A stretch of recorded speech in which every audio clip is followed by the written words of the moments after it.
हम बात कर रहे हैं सौरभ जोशी के बारे में। इनका जन्म 8 सितंबर 1999 को कौसानी के एक छोटे से गांव में हुआ, जो डिस्ट्रिक्ट बागेश्वर उत्तराखंड में स्थित है।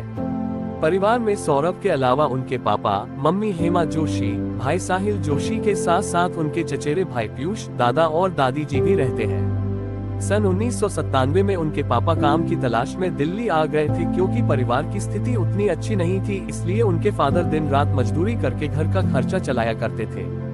दिल्ली में कुछ साल बिताने के बाद उनके फादर हरियाणा डिस्ट्रिक्ट में स्थित हांसी शहर में चले आए, जहां वह घरों में पीओपी का काम किया करते थे। परिवार का खर्चा चलाने के लिए उनके फादर ने दिन रात काम किया, लेकिन अपने बच्चों के लिए उन्होंने कोई कमी नहीं की। अनस्टेबल काम के चलते उनके फादर को कई बार घर बदलना पड़ा। करीब 9 घर बदलने के बाद फाइनली अपने किराएदार से उन्होंने मकान खरीद ही लिया, जिसके फलस्वरूप सौरभ ने अपने क्लास 12 तक 5 स्कूल बदल दिए थे। वो पढ़ने में एक एवरेज स्टूडेंट थे, इसीलिए इंटरमीडिएट में मार्क्स उतने अच्छे नहीं आए, तो अब उन्हें अपने फ्यूचर की टेंशन सताने लगी। वो परेशान थे कि अब आगे क्या किया जाए। दोस्तों और रिश्तेदारों के सलाह के बाद उन्होंने आर्किटेक्चर करने की सोची, इसलिए वो इसकी तैयारी करने के लिए दिल्ली चले गए। 1 साल के इस कोचिंग के दौरान उन्होंने काफी कुछ सीखा, जैसे विजुअल रिप्रेजेंटेशन, पर्सपेक्टिव ड्राइंग और बहुत कुछ। उन्हें अब ड्राइंग में काफी इंटरेस्ट आने लगा, पर दिल्ली में रहे हुए 1 साल की कोचिंग से कड़ी मेहनत के बाद भी आर्किटेक्चर में उनका सिलेक्शन नहीं हो पाया और वो वापस अपने घर आ गए और वह काफी परेशान थे। उन्हें लगा कि वो अब फ्यूचर में कुछ ज्यादा नहीं कर पाएंगे। यहाँ तक कि वो इतने हताश थे कि अब वह अपने फादर के साथ साइट पर जाकर मॉब का काम तक करने लगे। लेकिन ड्राइंग के प्रति उनकी दीवानगी काफी हद तक बढ़ चुकी थी, इसलिए वह खाली समय में ड्राइंग किया करते थे। आर्ट्स वाले चैनल से काफी पॉपुलर हो चुके थे। इसके अलावा उन्होंने कई आर्ट वर्कशॉप अटेंड और ऑर्गेनाइज भी की, जहां वह स्टूडेंट्स को आर्ट डिजाइन करना सिखाया करते थे और इसके बाद कई कंपनी उन्हें स्पॉन्सर भी करने लगी, जिसकी बदौलत उन्हें इंडिया आर्ट फेयर, कॉमिकॉन जैसे इवेंट में जाने का मौका भी मिला। वैसे अपने इंटरमीडिएट के 3 साल के गैप के बाद उन्होंने finally bachelor of fine art में एडमिशन ले ही लिया।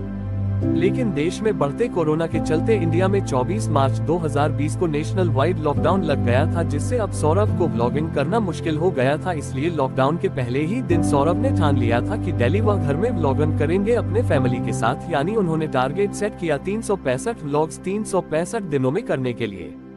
वह 23 मार्च 2020 का ही दिन था, जिस दिन के बाद से उन्हें एक अलग पहचान मिली। उन्होंने drawing with my family members वाली वीडियो अपलोड कर दी और अपलोड होने के कुछ ही घंटों में पूरे देश में ये वीडियो वायरल हो गई और सब्सक्राइबर्स की मानो बारिश आ गई। इस वीडियो के अच्छे रिस्पांस के बाद वह काफी मोटिवेट हो गए और वह अपनी डेली लाइफ के होने वाली इंसिडेंट को वो अपलोड करने लगे, जिसे दर्शकों ने काफी पसंद किया। लेकिन लोगों के प्यार के साथ साथ उन्हें हेट भी मिलने लगी। अक्सर लोग उन्हें यही कहते कि क्या फालतू फैमिली की चीजें दिखता रहता है, लेकिन हेट की परवाह न करते हुए वो डेली व्लॉग्स बनाने लगे। उनकी वीडियो में उनकी सिंप्लिसिटी और डाउन टू अर्थ की पर्सनालिटी की वजह से लोगों को उनका कंटेंट काफी पसंद आने लगा।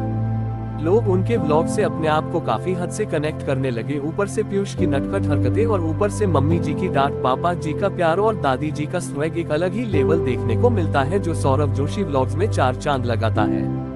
और सच में उनके व्लॉग्स काफी एडिक्टिव होती है। वो अपने आप को अपने ऑडियंस के साथ काफी अच्छी तरीके से कनेक्ट करते हैं और कई लोग उनकी वीडियो से रिलेट करते हैं। इसके बाद इन्होंने YouTube के काफी माइलस्टोन को कंप्लीट किया और फाइनली 26 जून 2021 को वो इंडिया के नंबर 1 ब्लॉगर बने। और सौरभ जोशी पूरे देश में ही नहीं बल्कि पूरे वर्ल्ड और अपने राज्य और देश का नाम रोशन कर रहे हैं। सौरभ जिस फेवरेट स्केच पेपर में अपना ड्राइंग किया करते थे, आज वही स्केच और ड्राइंग ब्रांड इन्हीं आल्टो इनके द्वारा बनाई गई अम्मा जी के ड्राइंग को कवर पेज यूज करता है। टीन एज में सौरभ इमो बॉयज फैशन से काफी इंस्पायर्ड थे। सौरभ के चचेरे भाई पीयूष का भी बहुत बड़ा हाथ है।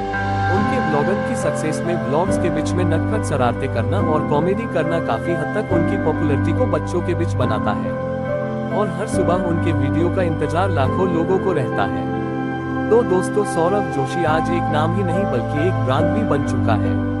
अपने डेडिकेशन और हार्ड वर्क कंसिस्टेंसी की वजह से आज ये इंडिया के नंबर 1 ब्लॉगर है। उन्होंने आज समय के साथ कदम मिलाकर अपनी ये सक्सेस अचीव की है। उनकी वीडियो में झलकने वाला उनका behaviour, down to earth personality, humbleness, simplicity, show off न करना उन्हें सभी ब्लॉगर से अलग बनाता है। उनकी वीडियो को देखकर एक अपनापन सा फील होता है, कुछ ऐसा कि मानो वह हमसे कितना रिलेट करता है। लेकिन एक समय में उनके परिवार की हालत उतनी सही नहीं थी कि वह रहने के लिए घर तक अफोर्ड कर सके। लेकिन आज सौरभ की हुनर की वजह से उनका पूरा परिवार अच्छी तरीके से अपना जीवन व्यापन व्यतीत कर रहा है। और इतनी छोटी सी उम्र में सौरभ इतना केपेबल है कि अपने दम पर लग्जरी गाड़ी और माकन तक खरीद लिया है। वो कहते हैं कि जो मेरे मम्मी पापा का सपना है मैं उन्हें पूरा करूंगा। उनके पेरेंट्स की मुस्कान बताती है कि उनके बेटे ने उनका नाम कितना रोशन किया है।